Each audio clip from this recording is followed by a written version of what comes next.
ओम गणेशाय नमः। नमस्कार, मैं अविनाश सिंह। बात कर रहे हैं वृषभ राशि, वृषभ लग्न के जातकों के लिए कैसा जा रहा है जनवरी 2026 का महीना। नया साल आपके लिए क्या लेकर आ रहे हैं। नया साल का पहला महीना, पहला दिन कैसा होता है, डिपेंड करता है पूरा साल। अधिकतर मैंने देखा है वैसा ही जाता है। और वृषभ के लिए ये साल और इस साल के शुरुआती महीना और शुरुआती महीने का पहला दिन बहुत ही अच्छा है, शुभ है। ये पहला दिन आप लोगों के लिए बहुत ही आनंददायक होने वाला है। आपके ही राशि में चंद्रमा का गोचर है प्रथम, और अपने ही नक्षत्र में है वो, रोहिणी नक्षत्र में वृषभ में उच्च के चंद्रमा का गोचर होगा। यानी आपके ही लग्न या राशि पर चंद्रमा का गोचर है, यानी कि आप नए साल के पहले दिन काफ़ी आनंदमयी मानसिक रूप से रहेंगे। और बहुत सारे जो हर्डल आ रहे थे आपके पिछले महीने, क्योंकि चार चार ग्रह आपके अष्टम भाव में होने के कारण आपकी बहुत सी चीज़ें नहीं हो रही थी आपके अनुरूप। अचानक से ही सारे प्लान बना रहे हैं आप, कहीं भी जाना है या कुछ भी करना है, कोई डिसीजन लेना है, आपके सारे डिसीजन जो हैं सडनली ही बन रहे हैं। क्योंकि अष्टम भाव में चार ग्रहों का प्रभाव और गुरु महाराज की भी दृष्टि, हालांकि तीन शुभ ग्रह, दो शुभ ग्रह वहाँ बैठे हैं और तीसरे शुभ ग्रह की दृष्टि है, लेकिन गुरु अब वक्री हैं। और सूर्य और मंगल जैसे क्रूर ग्रह भी अष्टम भाव में है, जो कि बहुत ज़्यादा शुभ नहीं है अष्टम भाव में। विशेष रूप से दुर्घटनाओं, चोट चपेट के दृष्टिकोण से सूर्य और मंगल का साथ में होना अच्छा नहीं है अष्टम भाव में। लेकिन अचानक से पैतृक संपत्ति वगैरह का कोई काम हो, वहाँ से आपको लाभ प्राप्ति होती है। अब फर्स्ट हाफ जो होगा जनवरी का, उसमें ये चारों ग्रह तो साथ में ही होंगे। 13, 14, 15 जनवरी तक एक एक करके सारे ग्रह आपके गोचर कर जाएंगे अगले भाव में, यानी मकर राशि में। तो फर्स्ट हाफ जो होगा उसमें कुछ चीज़ें आपकी बदलेंगी अवश्य, क्योंकि सूर्य धीरे धीरे अपने ही नक्षत्र में जाएंगे और अपने नक्षत्र की ओर गोचर है। मंगल भी अपने उच्च की राशि की ओर गोचर है। तो कहीं ना कहीं उच्चाभिलाषी ग्रह जो होता है वह अचानक से आपको लाभ करा देता है। और अष्टम भाव से होने वाले लाभ जो है दो तरीके से हो सकते हैं आपको। और नुकसान तो मैंने पहले ही बोल दिया कि चोट चपेट एक्सीडेंट के योग बने होते हैं। तो कोशिश करिए चंद्रमा की दृष्टिकोण से अगर देखें आप, अगर वृषभ राशि के हैं आप, तो आपके लिए दिन अच्छा है शुरुआती। लेकिन यदि आप लग्न के दृष्टिकोण से देखेंगे, अगर वृषभ लग्न है आपका, तब आपके लिए अष्टम भाव में ये सारे ग्रह बैठे होंगे। और अष्टम भाव में जब ग्रह इतने सारे बैठते हैं तो चोट चपेट की दुर्घटनाएं बनाते हैं। लेकिन फ़ायदा क्या हो सकता है? फ़ायदा फर्स्ट हाफ की बात कर रहा हूँ मैं। फर्स्ट हाफ में बस धन से संबंधित कुछ अच्छी चीज़ें आपके सामने आ सकती हैं। अचानक से आपको शेयर मार्केट वगैरह में अगर निवेश किया है, वहाँ से अच्छी खुशखबरी, वहाँ से धन प्राप्ति हो सकती है। तो और क्योंकि धनेश और पंचमेश दोनों ही बुध हैं आपके, और अष्टम भाव में गोचर है उनका 29 दिसंबर से था। लास्ट मैंने गोचर में बताया नहीं था, क्योंकि 29 दिसंबर अंत में ही गोचर हुआ था। और यहाँ पर वो रहेंगे 17 जनवरी तक आपके लिए अष्टम भाव में। तो अब 29 दिसंबर के बाद से, यानी जनवरी में अचानक से धन की प्राप्ति के योग बन जाएंगे आपके। अब कहीं से भी वो कुछ भी ऐसा काम करते हो, वहाँ से आपको अचानक से धन प्राप्ति के योग बनने वाले हैं। धनेश और पंचमेश दोनों बुध हैं, इसलिए अब शेयर मार्केट से होने के चांसेस भी हैं। और शिक्षा क्षेत्र में अच्छा समय है, उच्च शिक्षा प्राप्ति के लिए ये योग बनता है। दो ही चीज़ मैंने बताई, दो नहीं तीन चीज़ मान के चलिए। उच्च शिक्षा, शेयर मार्केट वगैरह, अचानक से धन प्राप्ति, पैतृक संपत्ति से धन प्राप्ति के योग, ये तीन चीज़ें बनती हैं। या फिर ज्योतिष वगैरह, ऑकल्ट साइंस में, न्यूमरोलॉजी में, एस्ट्रोलॉजी में हैं आप अगर, वहाँ से आपके लिए धन प्राप्ति के योग बन जाएंगे। और अगर ऑनलाइन करते हैं काम, वर्क फ्रॉम होम, बाहर से जुड़ा हुआ कोई, विदेश से जुड़ा हुआ कोई काम है आपका, तो भी अच्छा है। बाहर जाने के योग भी हैं अचानक से। शुक्र भी चूँकि षष्ठेश हैं आपके, लग्नेश भी हैं, षष्ठेश भी हैं, और एक तरह से षष्ठेश हैं तो अच्छा है कि अष्टम में विपरीत राजयोग बनता है। लेकिन अब लग्नेश भी हैं, तो ये दिखाता है कि कुछ ना कुछ गुप्त रूप से धन आने के योग बन रहे हैं आपके। अब वो कहीं से भी हो सकते हैं, अचानक से ऑनलाइन काम कर रहे हैं वहाँ से पैसा आ जाए, ऑनलाइन आपने निवेश किया हुआ है वहाँ से धन आ सकता है फर्स्ट हाफ में जनवरी महीने की। और उच्च शिक्षा की मैंने बात की, अगर मेडिकल फील्ड में हैं आप, किसी गवर्नमेंट कॉलेजेस में ट्राई कर रहे हैं, बाहर जाने के योग बनेंगे आपके। अगर भारत में कॉलेज नहीं मिल रहे हैं, वीज़ा वगैरह का इशू आ रहा है, बाहर जाके आप पढ़ाई करना चाहते हैं, बहुत से स्टूडेंट हैं भारत में, अगर मेडिकल कॉलेजेस में अगर एडमिशन नहीं हो पाता तो बाहर जाके ज्वाइन करते हैं कॉलेज, तो ये योग बन रहे हैं आपके बाहर जाने के।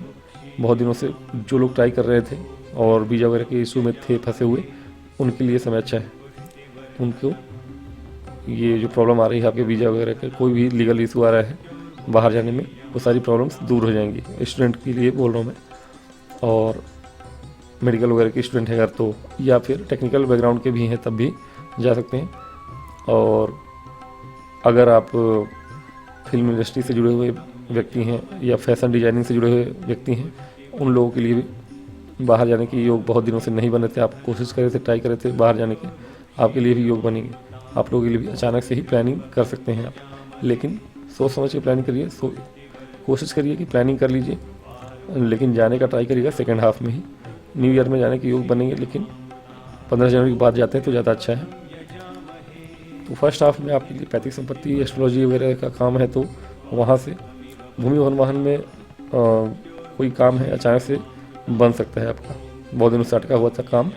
सूर्य महाराज हैं, विशेष रूप से पैतृक संपत्ति के ही धन के आने के योग या शेयर मार्केट से धन आने के योग फर्स्ट हाफ में बनते हैं जनवरी महीने में। सेकेंड हाफ में ये सभी ग्रह एक एक करके चले जाएंगे। सबसे पहले शुक्र जाएंगे 13 जनवरी को, फिर सूर्य 15 जनवरी को, फिर मंगल 16 को, और 17 को आपके शुक्र महाराज भी आ जाएंगे।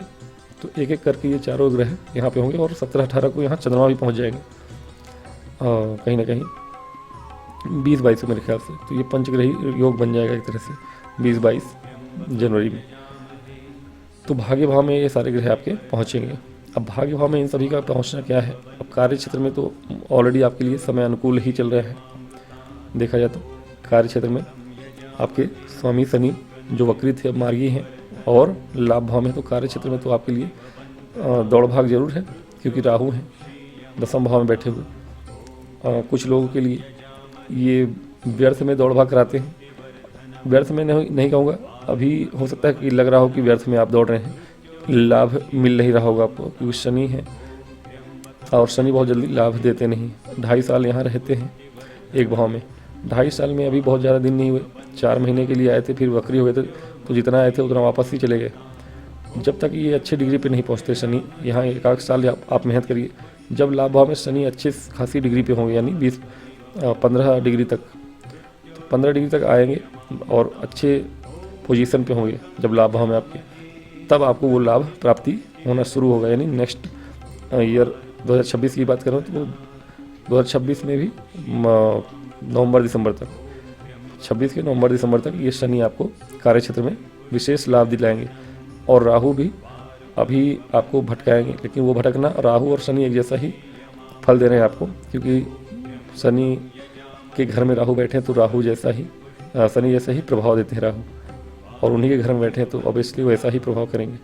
तो दौड़िए आप, कोई दिक्कत नहीं है, जितना दौड़ सकते हैं दौड़िए, थोड़ा सा प्लानिंग करके ही दौड़िए, लेकिन ये मत सोचिए कि आपको मिलना ही है। अभी लॉन्ग टर्म के लिए सोच के ही काम करिए, मिलेगा थक जाएंगे तब, क्योंकि शनि है लाभ भाव में बैठे हुए, कर्मेश है आपके।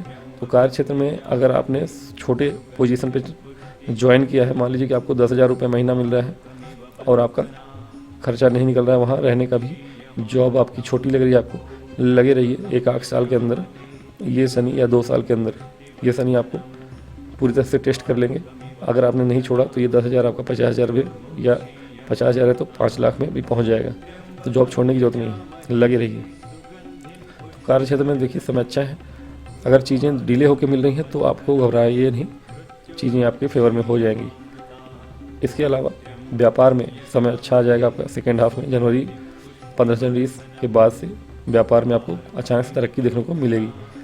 और अगर विदेश से जुड़ा हो कोई व्यापार है, विदेशी क्लाइंट है आपके, या दूसरे राज्य से जुड़ा हो कोई व्यापार है, इंपोर्ट एक्सपोर्ट है कुछ, या दूसरे राज्य से सामान मंगा के बेचते हैं, खरीदते हैं, हार्डवेयर का कोई सामान है, पेट्रोलियम बाजार से जुड़ा हो कोई काम है आपका, भूमि भवन वहाँ से संबंधित कोई कार्य है, रियल एस्टेट से है, उन सब कामों में आपको सहायता सफलता प्राप्त होगी। माता की स्वास्थ्य में जो परेशानियां चली आ रही थी उसमें आपको सुधार देखने को मिल जाएगा 15 जनवरी के बाद। केतु बैठे हुए हैं, परेशान तो हैं आपकी माता और पिता दोनों ही, उसमें कुछ सुधार होगा आपका 15 जनवरी के बाद से उनके दोनों के सेहत में और आपकी भी सेहत में चीज़ें आपकी अच्छी होंगी। धन आने के योग अभी भी बने हुए हैं आपके, और शिक्षा और स्टूडेंट के लिए समय अनुकूल रहेगा। लव लाइफ के लिए अच्छा है समय सेकेंड हाफ में, मैरिड लाइफ में समय अच्छा है और लव लाइफ के लिए भी समय अनुकूल हो जाएगा सेकेंड हाफ में। तो जनवरी का न्यू ईयर जो होगा आपके लिए अच्छा है अगर मैरिड हैं ऑलरेडी। तो लव लाइफ में अगर पहले दिन आप ऐसा कुछ करने जाते हैं प्रपोज वगैरह तो मत करिएगा, 15 जनवरी के बाद आपके लिए समय अनुकूल होगा। फर्स्ट हाफ में ऐसा कुछ ट्राई मत करिएगा, यानी 1 जनवरी को न्यू ईयर के दिन अपने आप को कंट्रोल में रखिएगा, तो चीज़ें आपके फेवर में होंगी। बाकी समय आप लोगों के लिए अच्छा ही है, जिस भी फील्ड में है, सभी फील्ड के विद्यार्थियों के लिए भी, कार्य क्षेत्र वालों के लिए भी, व्यापारियों के लिए भी, सभी के लिए समय अनुकूल रहेगा। और साल की शुरुआत में जो लोग ऑनलाइन काम करते हैं या फिर ट्रांसपोर्ट के बिजनेस में, उनके लिए समय अच्छा है। वाहनों की बिक्री अगर जो लोग करते हैं सेकेंड हाफ में उनके वाहनों की बिक्री में तेज़ी आएगी, किसी भी तरह के वाहनों की बिक्री है। गवर्नमेंट से जुड़े हुए कामों में तो भी अच्छा है, तो ये महीना आपके लिए अच्छा है। तो कुल मिला के ये महीना आपके लिए अच्छा है, सेकेंड हाफ ज़्यादा अच्छा है। 15 जनवरी के बाद से चीज़ें आपके लिए अच्छी हो जाएंगी।